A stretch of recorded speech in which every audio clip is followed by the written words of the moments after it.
around the world. We are delighted you are joining us today for the Indiana District Export Council Lunch and Learn. I am going to attempt to turn off the transcript. Just a moment.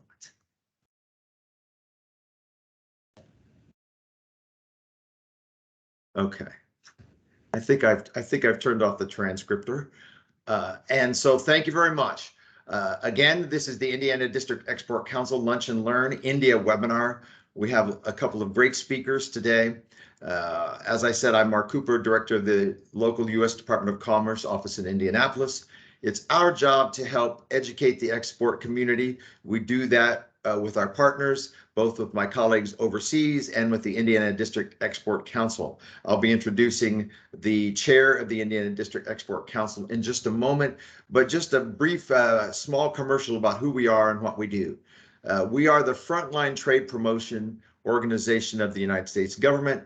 We have offices in all 50 states, and we are connected to all the U.S. embassies around the world. Our job, my goal is to help Indiana companies compete and win in the global economy. And we are delighted that we have partners, friends, and colleagues to support those efforts. And our goal is to help you, and through programs such as these that we do bi-monthly, to support you in the educational process of global markets. So we want to make sure that we are conducting programs that benefit you, the export community, folks from Indiana and actually India today that have joined us. So we have a global audience today. We're excited about that. Without any further ado, I want to turn the microphone over to my colleague and friend, Andrew Ranke, who is the chair of the Indiana District Export Council, and he will begin the official program. Andrew. Mark, thank you as always. You do a great job for us Indiana exporters. Welcome everyone. As Mark mentioned, not only in Indiana and across the state, but also a couple of other states and a fair number from India. So welcome all to Indiana. A brief description about us, the Indiana DEC, the Indiana District Export Council. We're a not-for-profit organization operating under the auspices of the U.S. Department of Commerce to promote and support exporting as a way to strengthen Indiana companies, grow the state's economy, and create jobs. We offer one-on-one counseling, export workshops, webinars, and we serve as a focal point of export information and resources for companies across the state who wish to export or grow their exports. Each state in the union has at least one export council. Joining us today are a few of the other Indiana DEC members: Christine Everett, IU Cyber, Rick McNamer, PNC Bank, Dr. Toby Malachi Group Worldwide, and Raju Chintala, Indiana India Business Council, also one of our speakers today. Thank you as always to our collaborative partners, the U.S. Department of Commerce, the SBA, Exim Bank, IU Cyber, Indiana SBDC, and the Indiana Chamber. This is our 5th Export Lunch and Learn webinar of 2022. As Mark mentions, these are offered every other month on the 3rd Thursday, beginning in January. Today, we travel to India to explore trade opportunities and learn about its economy and industries on a macro level first. Then we'll discuss the mission of the Indiana India Business Council, some best practices for engaging and trading with India, and how the council can facilitate that connectivity.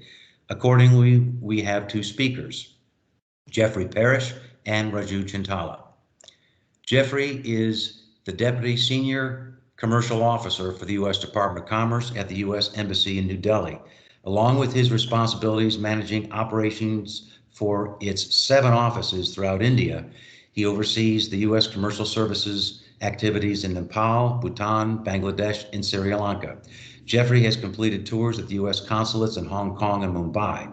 Before joining the U.S. Commercial Service, Jeffrey worked for the U.S. Agency for International Development and was a Peace Corps volunteer in Lithuania. Raju is the founder and president of the Indiana India Business Council, a membership-based business advocacy group strengthening the ties between Indiana and India. He is a successful entrepreneur, civic and community leader, as well as a foreign relations advocate with a passion to promote business, cultural, and diplomatic exchange between disparate communities. Raju serves as a senior advisor for India at the Indiana Economic Development Corporation and brings a wealth of knowledge to the Indiana business community on how best to connect to that Asian giant. He's certainly a valued member of the Indiana DEC. With that, I'll turn the virtual podium over to you, Mr. Parrish. Great. Thank you very much, Andrew, and Mark as well.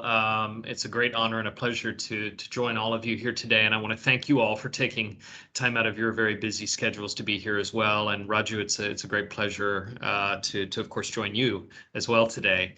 Let me go ahead and share my screen, and I will pull up a PowerPoint that hopefully everybody can see.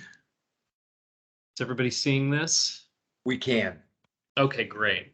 So I'll try not to delve too deeply into this. This is a fairly long PowerPoint. There's a lot of text in it. It's not one that I crafted myself. So I'll try to keep it pretty top line, and also my remarks fairly short and sweet so we can spend a little more time on Q&A, and of course Raju's overview as well. But building on Mark's comments about what our mandate is and how, to support U.S. companies and exporters that are interested in entering overseas markets, I and the team here are based in Delhi.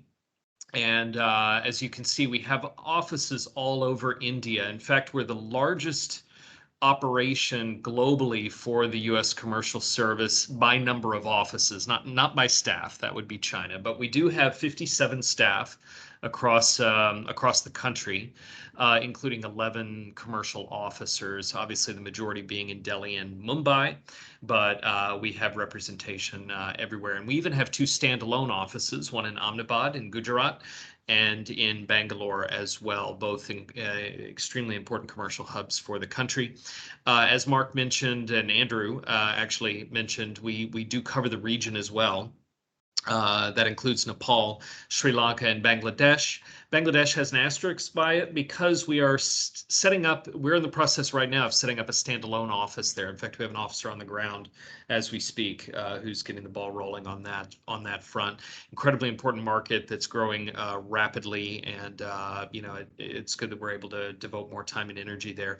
In Nepal and Sri Lanka, we work very closely with our economic officer colleagues from the State Department who oversee commercial activities in the market with our support.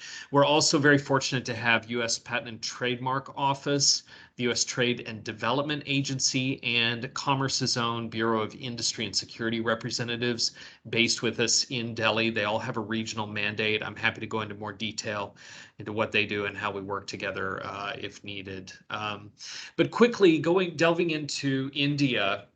Obviously, it's in a market that's on a lot of people's radar. You wouldn't be joining us today if it wasn't. And the relationship, I think, at the broadest levels between the U.S. and India is definitely on a positive trajectory. It's strengthening significantly, and that's not always been the case between the U.S. and India. We've had periods of time where the relationship was really not very strong, and for a variety of reasons. But as Andrew mentioned, I was in Mumbai before. That was in 2015 to 2017. I would say even then the relationship was strained at times, but now we see really a great deal of optimism and cooperation and coordination between our countries. And I'll touch on a few of the framework agreements and dialogues that are ongoing that allude to that. India, though, is a democracy like the U.S., in fact, the world's largest. And it does have a federated system, federal system, much like the U.S. So there is a great deal of decentralization, and that can create positives, but it can also create some constraints with regulatory and policy issues. And I'm happy to go into some of that as we move forward as needed. I think it's important to note that the U.S. has designated India as a major defense partner. That dates back to 2016. What does that mean? Well, it essentially means that India is now more open to U.S. exports, defense exports, than ever before. Controlled products, dual-use products. A significantly larger number of those can be sold into India.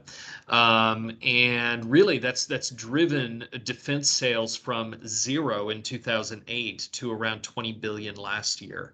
But that number is hopefully going to grow with time, but I'll touch on that a little bit more as we go forward. And as you may be aware, the major security concerns the country has are the ongoing border issues with China, which really flared up in 2020 and have greatly strained that relationship. There's some pros and cons for that commercially for the U.S. that I can go into, but certainly that's also led India to strengthen its relationship with us a bit more than it has in the past. And of course, it is a major player strategically across the region. And those of us in commerce, we really focus on that more from the commercial side. And I'll talk a bit about some of the framework agreements that we have and ongoing dialogues on that front. But very quickly beforehand on the economic side, the Indian economy is definitely growing. It's been relatively resilient coming out of the pandemic. And that's true for bilateral trade as well.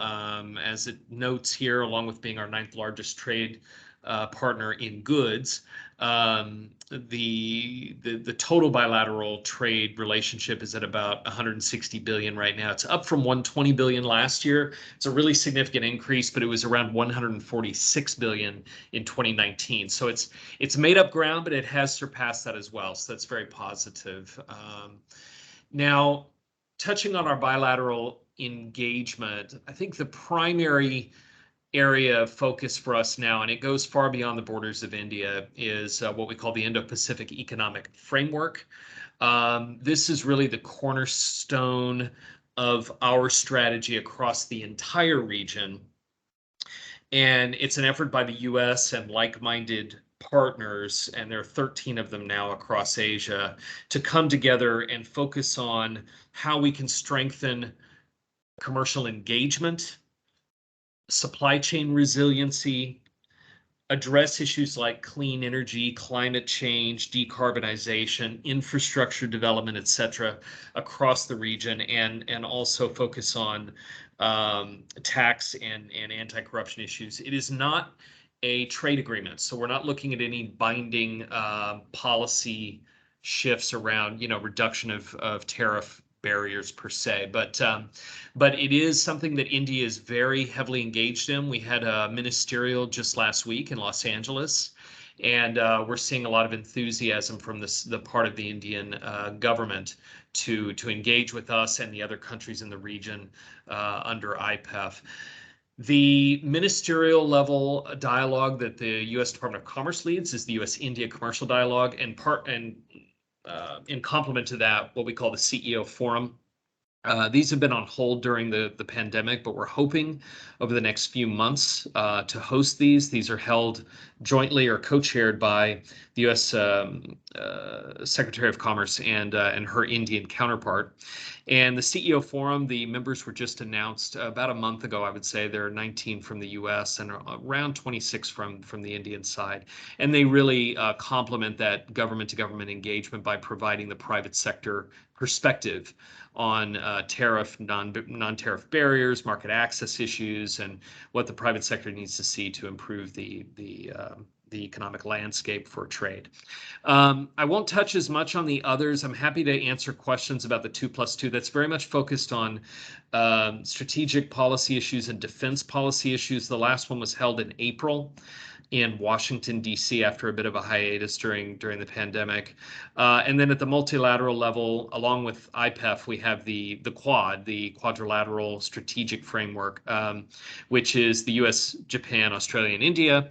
It really came at its infancy out of the tsunami in 2004, but with the growing influence of China in the region, greater concern on the part of these like-minded countries about, kind of how that could shape the future of the Asia Pacific. The Quad is an effort on a commercial and strategic side to see how we can strengthen those ties and hopefully have greater influence across this region.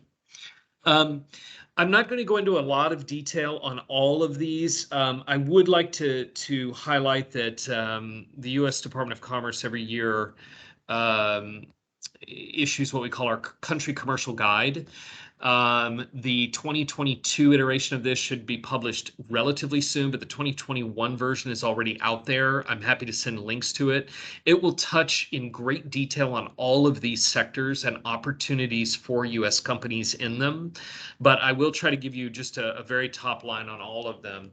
So aerospace, and here we mean civil aviation, is a massive market for U.S. companies. It is one of the largest, fastest growing sectors or civil aviation markets, I would say, in the world. Pre-COVID, it was number 3. It's now number 9 overall. Depends what kind of metrics you want to look at.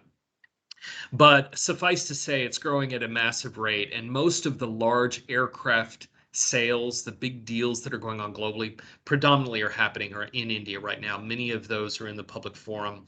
And, some of the biggest sales made by Boeing, for instance, anywhere in the world are happening right in India. And of course, that creates opportunity within the supply chain for a lot of U.S. companies that provide, avionics, parts and equipment. MRO, maintenance, repair, and overhaul is a massive opportunity in India. The Indian government is putting a great deal of effort into building out infrastructure in that area and improving the policy environment or the regulatory environment, basically trying to counter the Middle East and Singapore, which are the real leaders in this field in the region. But as this outlines, there are opportunities really across the board. In fact, as we speak, this Sunday, we're launching a civil aviation trade mission in India with 15 U.S. companies that are participating. We hope to follow up with that very soon with more B2Bs and B2Gs in support of U.S. companies. And anyone from Indiana that's interested in this sector, please do reach out. Defense, very quickly. I know a chief concern that's been raised, I think, on the part of the DEC and DEC members is Make in India. I would say defense is one of the areas that is being most heavily affected.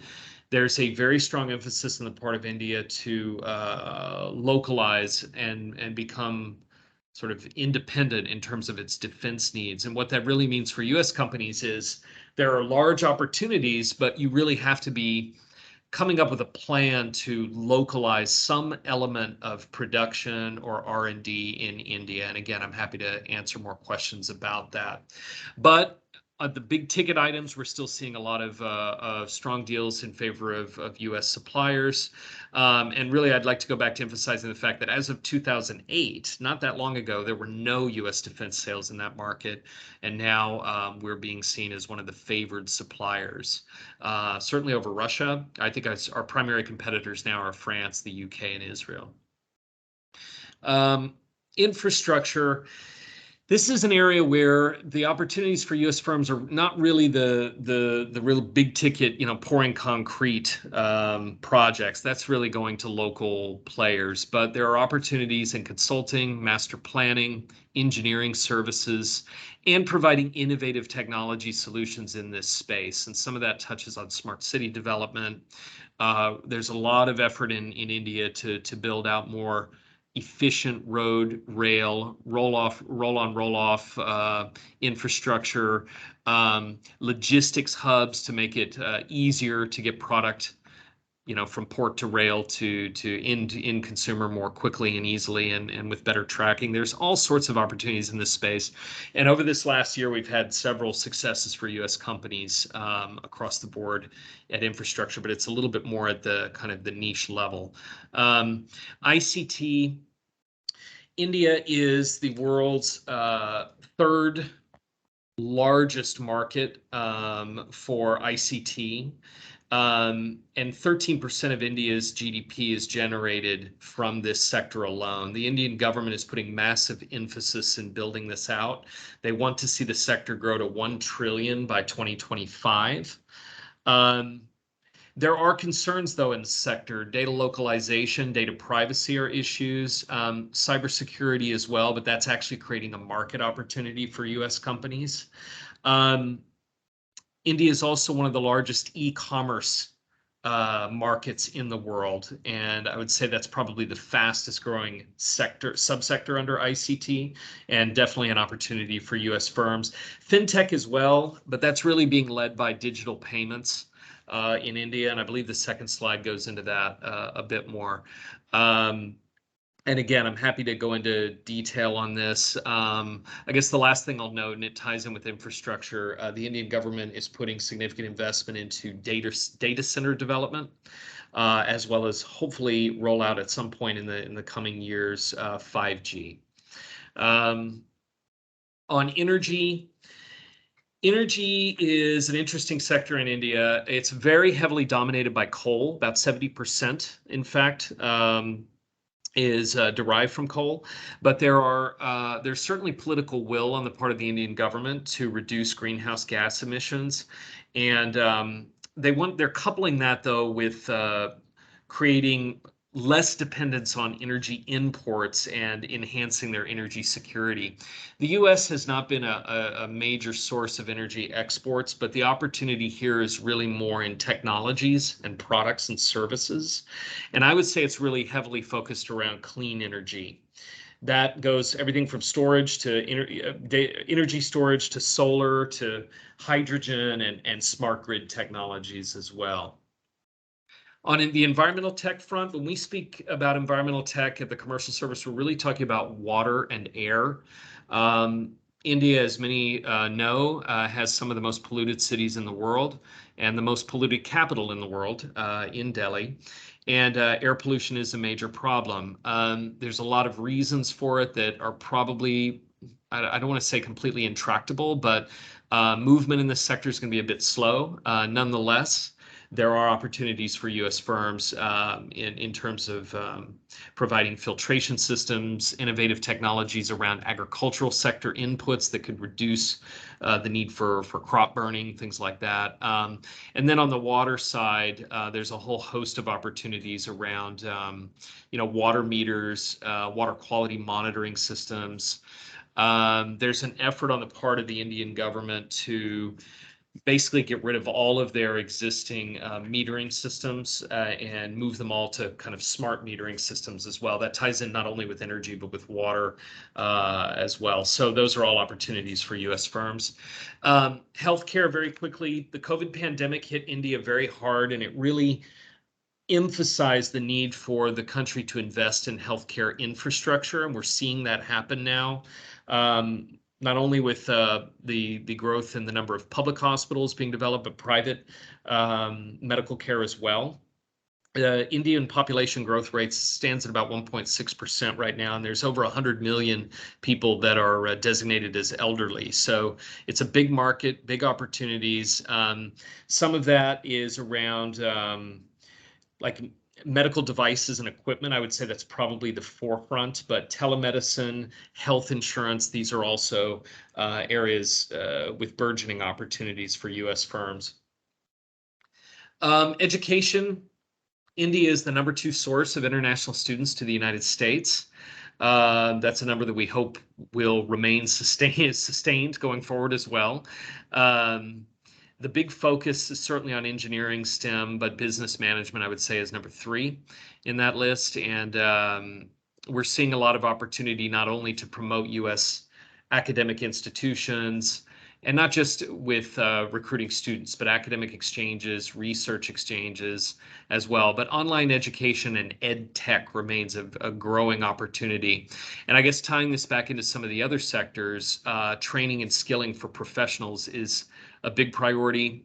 In the civil aviation sector, for instance, the Indian government is investing in a large number of training institutions to not only for pilots, but for ground staff, ground crew as well, to meet the demand from its growing number of airports that it's bringing online. So you're seeing this in multiple sectors as an opportunity for U.S. firms.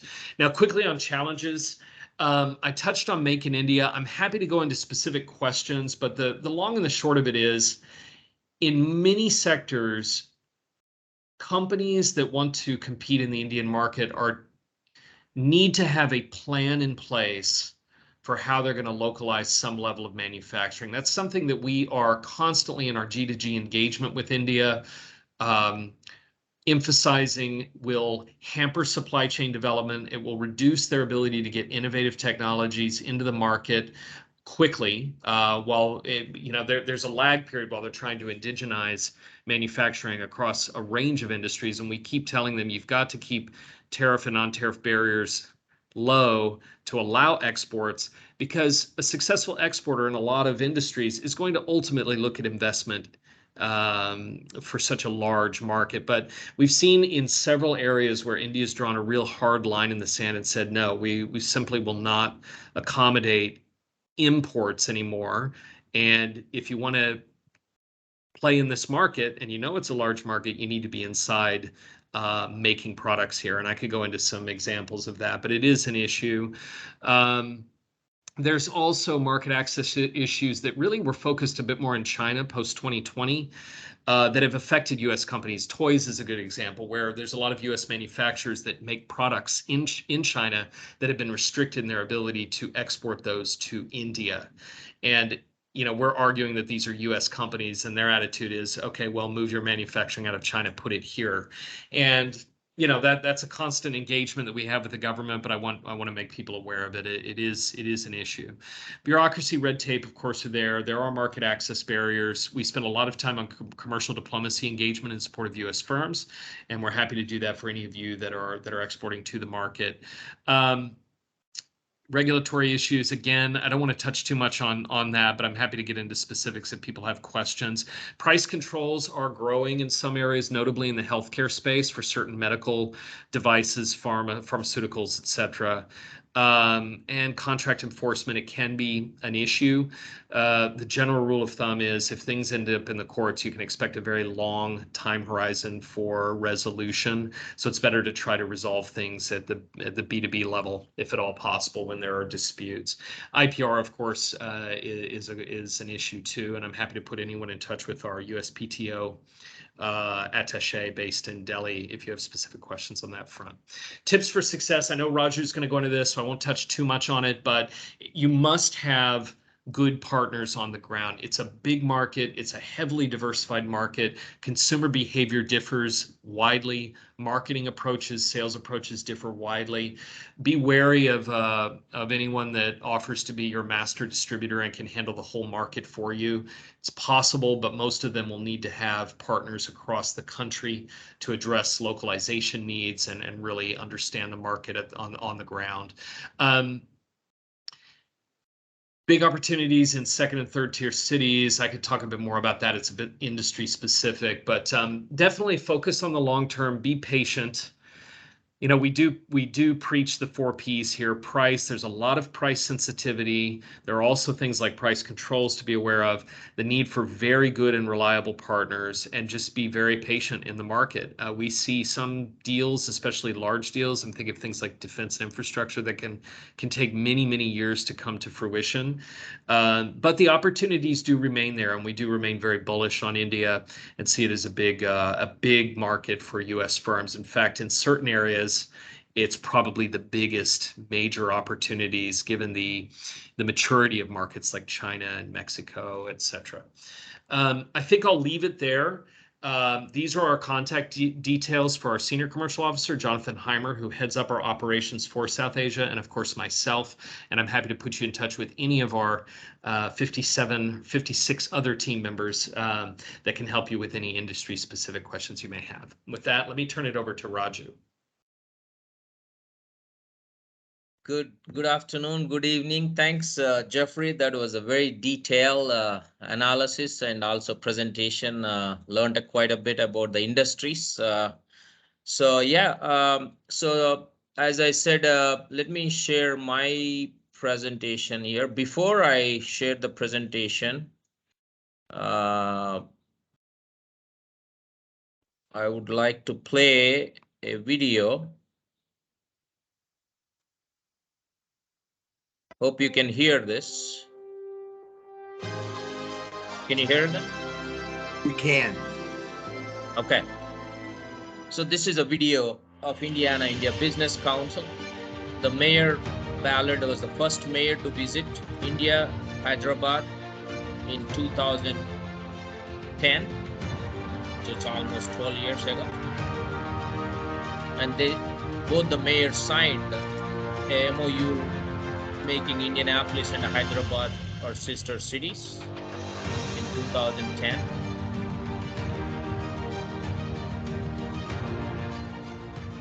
And Mayor also visited in 2013. Again, that's where he met the Infosys. That's Infosys campus in Hyderabad. And there are some other delegations. We hosted Governor Pence and also the Minister K.T. Rama Rao from Hyderabad, Telangana. So they were there. And Governor is the first governor to visit India in 2017.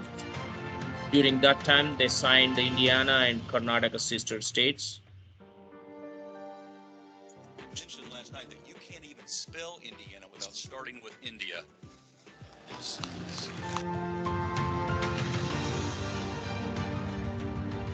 There are a few more pictures. That's Pune and Columbus, Indiana and Pune sister cities. Welcome. And we also annual gala pictures here. Indiana celebrating our Impact Gala. The city we call home, We just Indianapolis, celebrated fourth become a more annual international gala. and cosmopolitan city, a city that welcomes all. Indiana India Business Council is an organization that really does dedicate itself to strengthening the ties between India and Indiana. This is the first annual gala where recipient was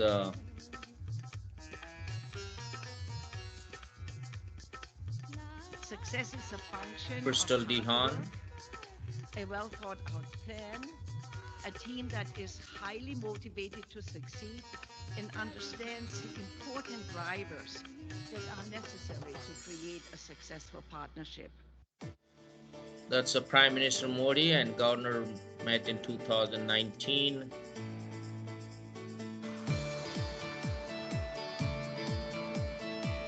That's a second annual gala where the Mayor Ballard received Indiana Ratna Award.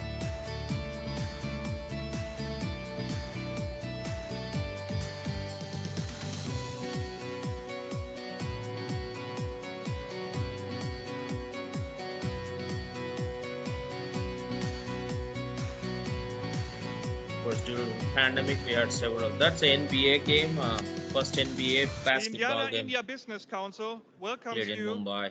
to the Indiana Roof Ballroom for the third annual Indiana Gala.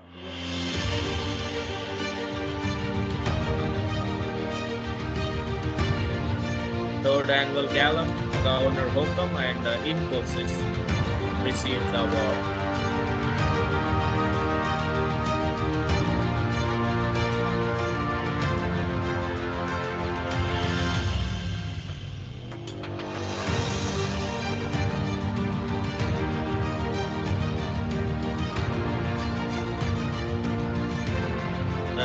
That's Indian ambassador visited last month, or maybe July, end of July.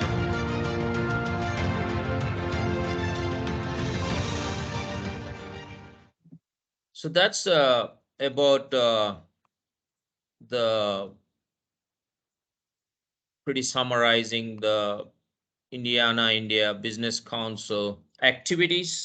This year we had a fourth annual gala. We did not include that video in this, but let me talk a little more about Indiana India Business Council. I'm sure many of you heard about this picture, Taj Mahal. If many of whoever comes to New Delhi or India, they pretty much would like to go and take a picture at Taj Mahal. About Indiana India Business Council, it was founded by me. That's in it's a 501c3 non-for-profit established in 2016 to strengthen relationship between Indiana and India.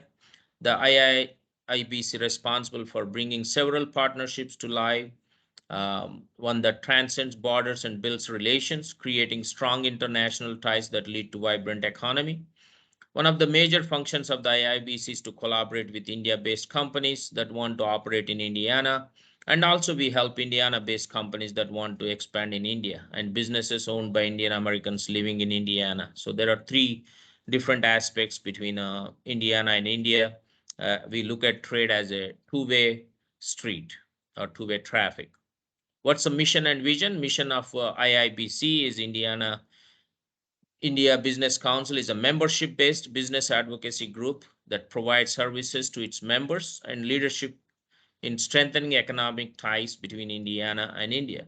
Our vision is to build a positive bilateral environment between Indiana and India that supports a spirits of economic partnership and to be a trusted advisor in promoting trade and business collaboration. As I said, we also have annual event. That's where we bring all the around 300 to 400 guests. They come to celebrate the impact.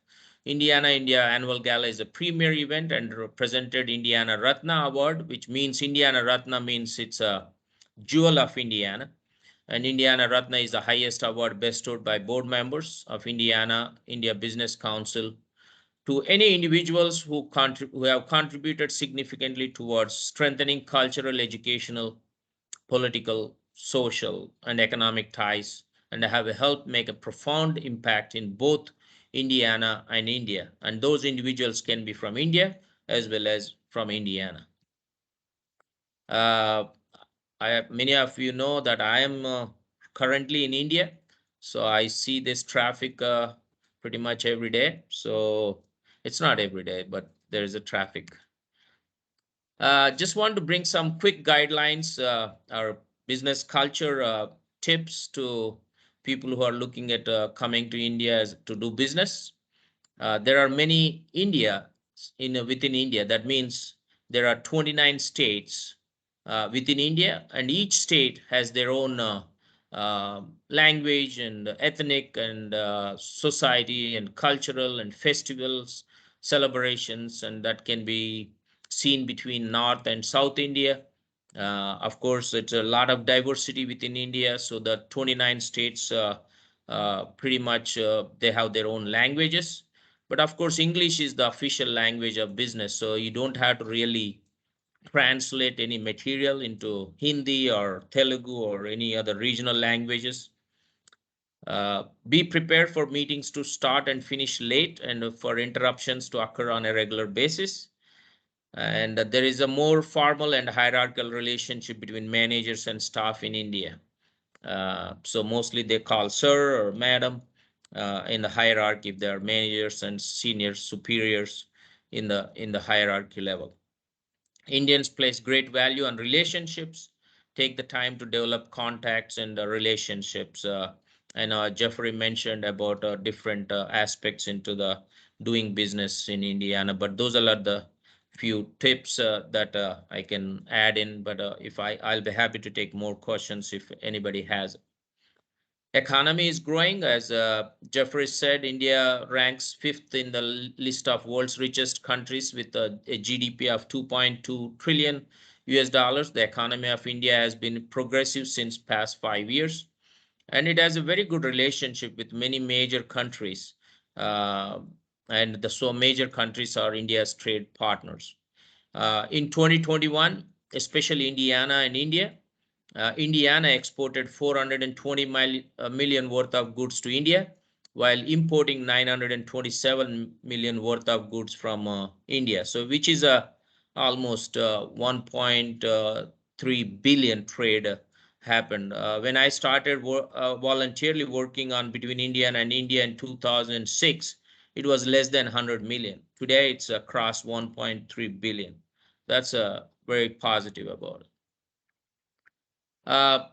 Indiana-India relations, we believe in the building those relations so that it can enhance the business opportunities and also trade opportunities. Governor Holcomb has traveled to India twice, which is in 2017 and 2019, and he's the first Indiana governor to visit India in 2017 when we established the sister state between Indiana and Karnataka in 2017. He always says you cannot spell Indiana without starting with India. And then there are some other relations between cities. Indianapolis and Hyderabad are sister cities since 2010. And Columbus, Indiana and Pune, Maharashtra are sister cities since 2018. Cummins is headquartered in Columbus, and they also have a large operations in Pune. As you saw some of the pictures, basketball players in India, the first ever NBA games in India took place on October 4th and 5th in Mumbai between Sacramento Kings and Indiana Pacers. I think I just want to give you what the between Indiana and India, especially Indian companies. Indiana is proud to host approximately 10 Indian companies, including Infosys. So that was a big deal in 2018, committed to create 3,000 jobs and with a $35 million initial investment, which is already done. I think they already built a nice building, office space, which the old airport near Indianapolis.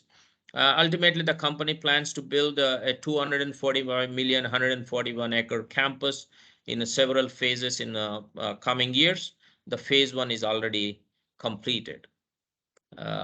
So that's pretty much. I know it's a lunchtime, and you can see all the spices and the food, and so that's pretty much summarizing about the India, and we help both companies between Indiana and India, be anything importing, exporting, advice, and things, as also many of the other partners are available between US and India. We closely work with many organizations like US India Business Council, US India Partnership Forum, of course, US Commercial Services, all the consulates in India. We closely work with the embassy.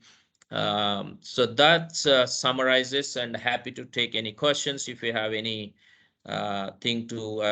I think I shared social media hashtag and my email address. So please feel free to tweet and share and help us to spread the word. That's all I have. Excellent. Raju, that was fantastic. Jeffrey, we appreciate your great overview. And then we bring it home by saying how you can't spell India without saying Indiana, which I thought was pretty hilarious. I'd never heard that before. So that's great. And I love that. And we are excited for this continued partnership. You see that we've come a long way. We've done a lot, and I must say we've got to give him credit. He's here right now. Raju had a big impact, a huge impact on bringing Infosys to Indiana. We're grateful for his efforts. I gotta say, I don't think it would have happened without it. So, I mean, that's a huge deal, and just shows the partnership that India has with Indiana in a high-tech sector and a high-tech company like Infosys. It's a big deal for Indiana, and we appreciate that, Raju, and I want to say so publicly. So thank you for those efforts. We want to open the floor now to our audience. We're in great shape today, so this is nice because not every time we're on schedule, so we're grateful for that. So if there are audience members that would like to ask, you can either ask a question in the chat, and my colleagues that are smarter than I can make sure that we see the chat. And if you'd like to do that, or if you'd like to open your mic and we can allow you to ask our panelists a question at this time. If you've got a question, why don't you raise your hand so we can see it? And if not, that's okay too.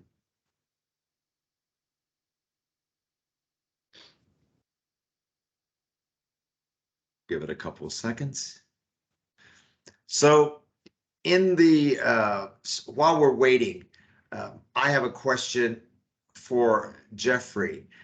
This is a common question for folks that ask me about big countries. So I'll ask you to comment first and maybe Raju afterward, which is, okay, India is a big place. Where do I start? Do I start in Delhi or do I start somewhere else? So if someone could answer the phone and then also tell us what you think about that.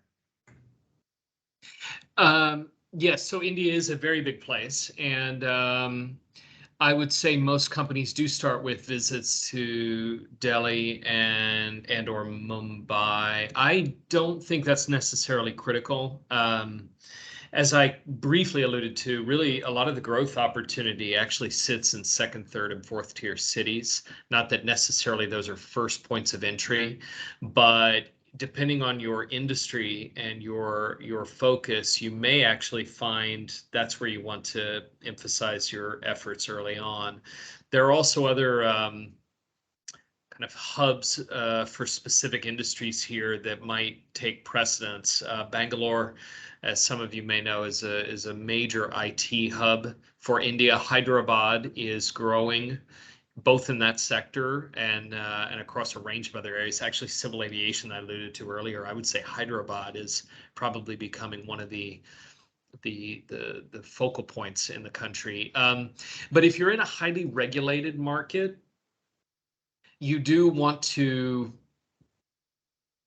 at least touch base in Delhi and ensure that you are cultivating the right relationships, I think, at the government level, or working with partners like the American Chamber of Commerce, U.S.-India Business Council, the U.S.-India Strategic Partnership Forum. I would say those are the three major ones that we work with. There's also the Indo-American Chamber of Commerce. There's a host of them that can help to navigate issues there. If you have questions with things like Make in India or localization requirements, Invest India here is actually a very good partner of ours. They've been a really excellent resource for information. They are Delhi-based as well. So I think, you know, again, us having offices across 7 different cities in the country can help to facilitate and maybe help strategize where you might want to prioritize.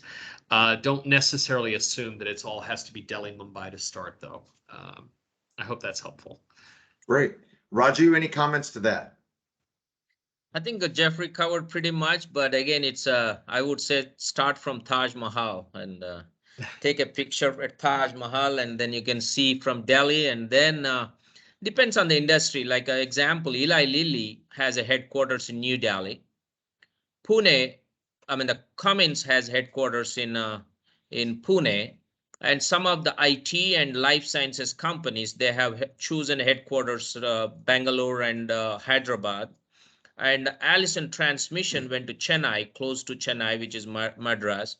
And recently, I also heard a couple of other companies, they went to Gujarat.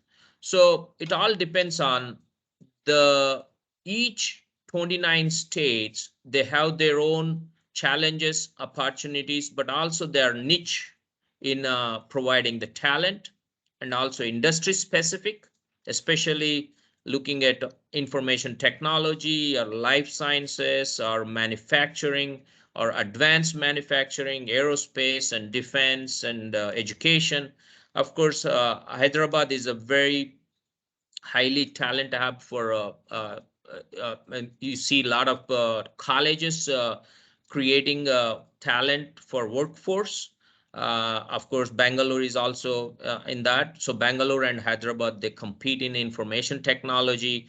Gujarat, where it's a lot more chemicals and apparel and different other industries that they work. So definitely, you know, just ask us which we are looking. And if most of the large companies, they hire an agency to find them where they should go.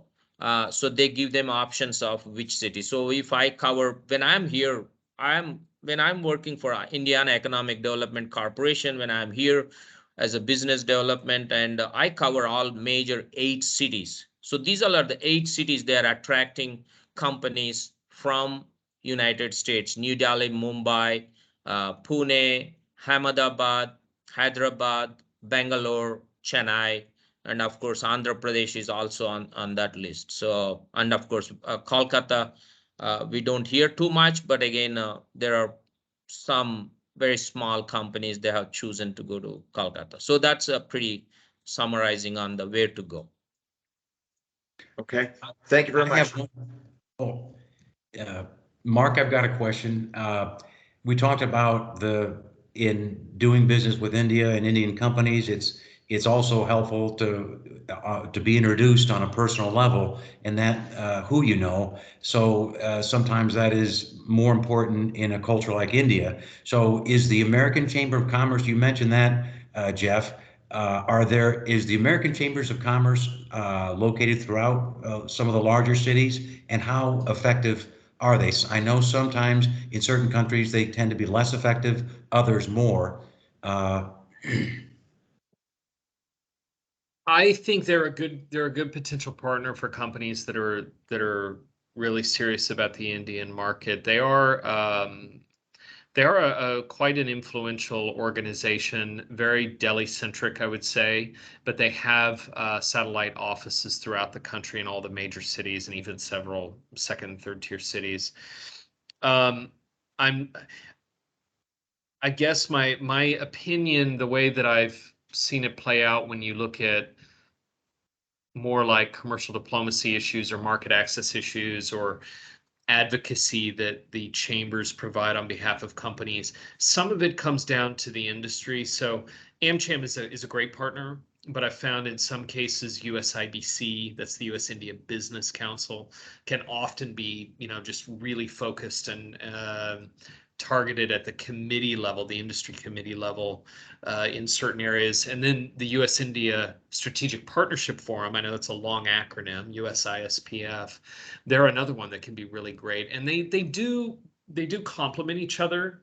And they actually do things jointly quite often. I'll give you one case in point. The Commercial Service, the Department of Commerce, and the Ministry of Commerce and Industry here, about two or three times a year, we're trying to make it quarterly, host something called the Fast Track Mechanism, where U.S. companies that are having predominantly market access issues in the country can raise these issues in a forum with line ministries and departments that are regulating them, for instance, so Bureau of Industry Standards or Ministry of Health or whatever it might be. And we all do this in a big room,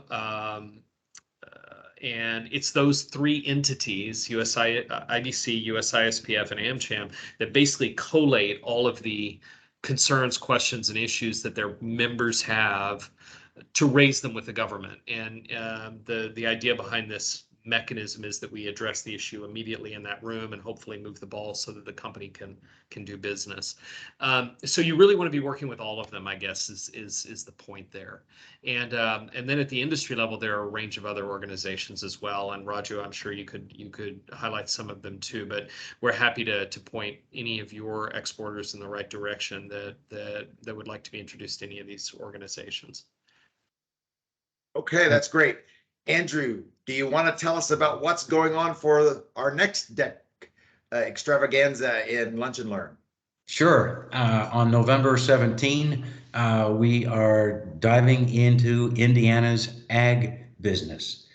We haven't done that as an Indiana DEC for years. I can't remember the last time we did it. So we're going to be joined by your agency's counterpart, the U.S. Department of Agriculture, for ag and food export of the Midwest. And we'll also be joined by the Indiana State Department of Agriculture, Drew Sherman. I think he's on our call today as well. So, and we'll be inviting a couple of Indiana companies in that sector to talk about exporting. That's awesome. I want to give my colleague and friend Jonathan Heimer a moment to say hello. He is our senior officer. Jonathan, do you want to just pipe in and say hi for just a second? Thank you very much, Mark, for the introduction. Just to let everyone know, I'm the new Minister Counselor for Commercial Affairs at the U.S. Embassy in India, covering the entire country, working with Jeff. I think you'll find that we're always available to answer any questions and to support you all any way that we can. So please do get in contact with us, either directly or through Mark or through Raju or anyone else. And I think we'll be a great partner for everyone. Thank you very much. Excellent. Well, thank you so much, Jonathan. We want to say thank you to everyone. We're going to keep on schedule today. If there are no other questions, we've just got a couple of minutes left, but we do want to say we really appreciate everyone in the Indiana exporting community, those in India, those in Indiana. We thank you all for being here today. Thank you so much to our guest speakers. We appreciate you taking time out of your busy schedule. And before we sign off, Andrew, is there anything else we're missing? Well, one question quickly to Raju. I know we've got a sister state relationship and a sister city relationship, sister cities throughout Indiana. Are those, is there a trade mission that you know of, Raju, between, I know we've had a couple in the future, in the past, but do you know of any travel trade missions between either the sister city or the sister state or with Indiana? Not in this year. I know we had a few delegations this year in the past, but I don't see anything from now to December. Hopefully next year it will pick up. I know due to pandemic we didn't have many, but so yeah, definitely we'll keep you posted. Follow our web page or Facebook, and then we will share any of those opportunities coming between Indiana and India. Okay, great. We'll post that on our website under future events. So thank you, Raju. Thank you, Jeff. Thank you very much for your time and valuable insight and information on how to connect to India. Mark, as always, thank you. You're a fantastic partner to the Indiana Deck. Back to you. All right. Well, I think we've covered the waterfront today. You can't say India without saying Indiana or vice versa. And I think we've made that abundantly clear today. So we are saying both of those things. I think this is the start of more engagement. We're all about learning more about the countries that we can do business with. I see a lot of fruitful opportunity between these two markets. We thank you all for joining us. Stay tuned next time for learning about food exports, and we will join you then. Thanks, everyone. Have a good day. Thank you, guys. Nice seeing all of you, and have a good one. Bye now. Thank you, everyone. Pleasure to have been with you. Really appreciate it. Have a great day.